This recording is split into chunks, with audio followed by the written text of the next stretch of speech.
If you can't hold a pencil, don't vote. Can you hold a pencil? If you open this paper, let me tell you something, and you go, oh, I'm glad they told me, you should not be voting on economic policy. Get out!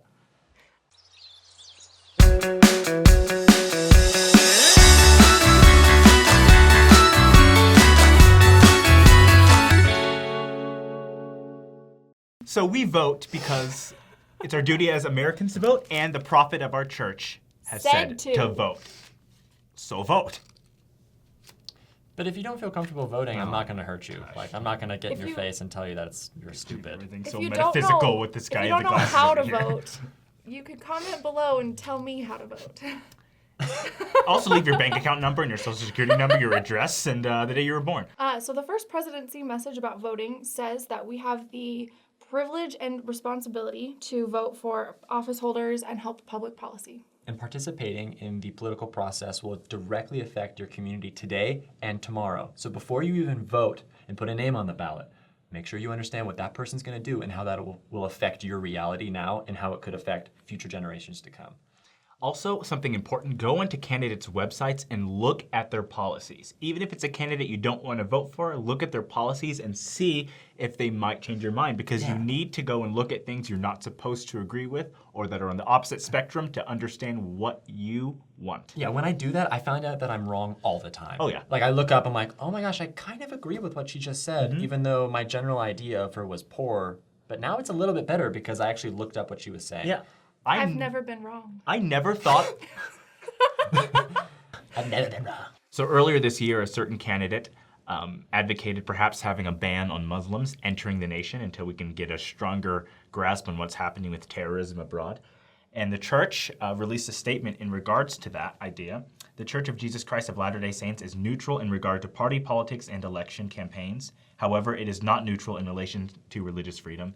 And then quoted the founder of the church, Joseph Smith, or the earthly founder, I should say, Joseph Smith. If it has been demonstrated that I have been willing to die for a Mormon, I am bold to declare before heaven that I am just as ready to die in defending the rights of a Presbyterian, a Baptist, or a good man of any denomination. The banning people from coming into our nation just because they worship a certain way technically goes directly against the 11th Article of Faith, which we believe.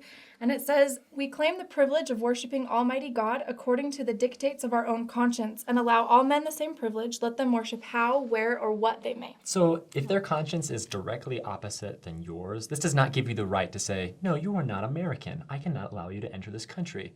So I feel deep within my soul that that is just a value that needs to be emphasized, that, you know, Americans can be anyone. They can be anyone with a conscience. They can be anyone within religion. They can be anyone that wants to promote a good community. And those can be Muslims included. So Pew Research had atheists as the most disliked religion in the nation, and then followed by Muslims, and then after Latter-day Saints. So if persecution and targeting towards Muslims is okay, and we let that happen, we accept that, and let these hate crimes rise against them, guess who's next? We're next. We're the third disliked? We're the third disliked. Okay, that's messed up. We should be the most liked. We're like, you know what's funny?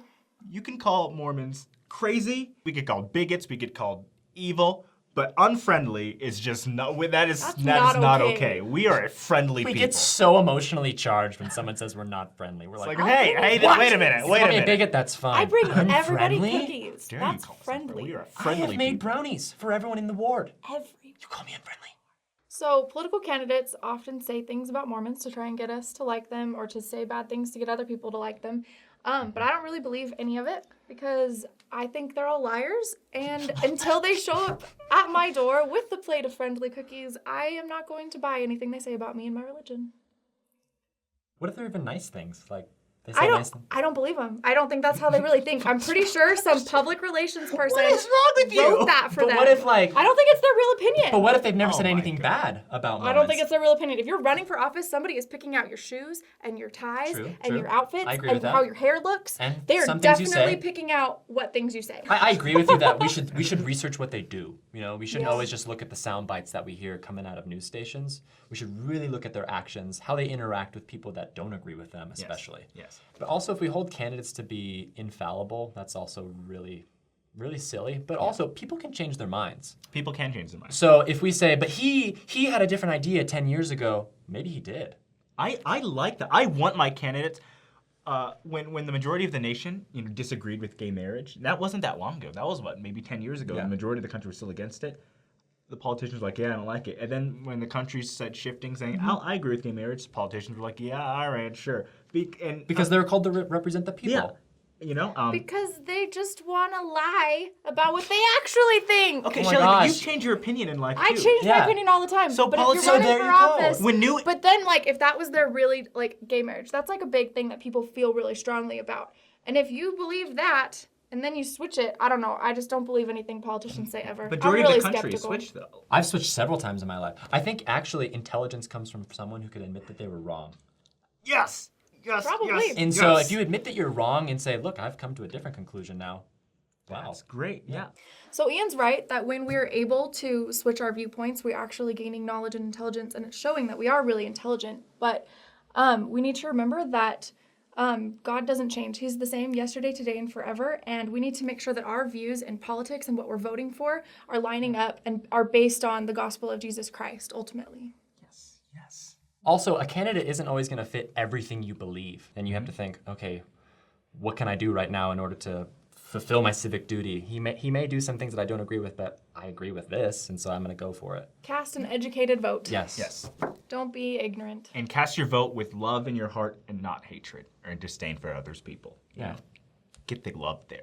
Because otherwise, we'll continue to be the third most hated religion in the world. In the country, not the In the country. How many options are there when you go to vote this year? I don't know.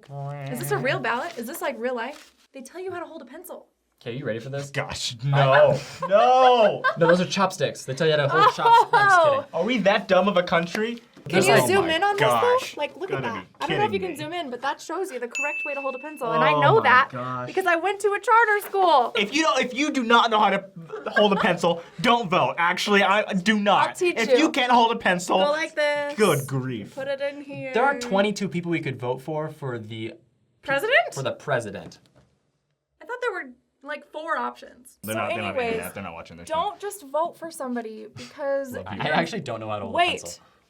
Don't just vote for somebody because your best friend posted a funny meme about the other one that was kind of oh, that's kind of frightening and I don't want to vote for that person. You need to know what they're all about and you should get it from the correct sources and you shouldn't just get it from word of mouth. You should know for yourself. And if you don't Learning know, for yourself is actually a thing that we do in the church. It's a scripture somewhere. and if you don't know what to do fully, you should ask for the Lord's help to direct you on how to research correctly. My mom actually, she got really upset when Barack Obama was elected because people would be just so mad at America. But she said, "Look, he is in charge of our nation. I hope he has the power of God to direct him." We definitely should be praying for him because if he is led astray, we will perish. Okay? And so we need to pray to help him, to help our leaders to do the right thing. No, I agree. Even if we don't agree with them. Yes. Here's the bottom line, guys. No matter who you vote for, that person cannot save the country or destroy it. America was formed by the hand of God, and we need to adhere to his principles. Because the blessings of the nation are contingent upon the people. And if we are acting in a way that is not good, or is following the adversary's plan of sin and hatred and wickedness, then those blessings will be taken away. If you're allowing yourself to be filled with hate and anger because of somebody's difference of opinion or because one of the candidates is making you angry and you're talking about that, you're part of the problem. If you talk about really important subjects with hostility and ridicule, you're part of the problem. It doesn't matter if you're speaking to another person one-on-one or if you're posting it online, you're dealing in contention and that is a sin. And it doesn't stop being a sin just because it's election season and everybody's doing it. Also, stand up for your convictions. Stand up for what is good and true. And it's okay to disagree with one another, but it is not okay to be mad at other people for their convictions. The Book of Mormon makes it pretty clear. Mosiah 29:27. And if the time comes that the voice of the people doth choose iniquity, then is the time that the judgments of God will come upon you. Yea, then is the time he will visit you with great destruction, even as he has hitherto visited this land. Jesus is coming. Drop the book. I probably should do that. Don't drop that. Don't drop that. 1, 2, 3. Whoosh. Are we too cheesy in doing this? Comment below and pick a word or like make a Do you show. not like this? Does it make it seem like a bunch of Mormon iCarlys? Subscribe and Push Facebook these buttons. and- And of course, yes, there's going to be Mormon David zealots. Archuleta videos in the suggestion box. give him a watch. Give Davey a helping hand. We love you, Archie.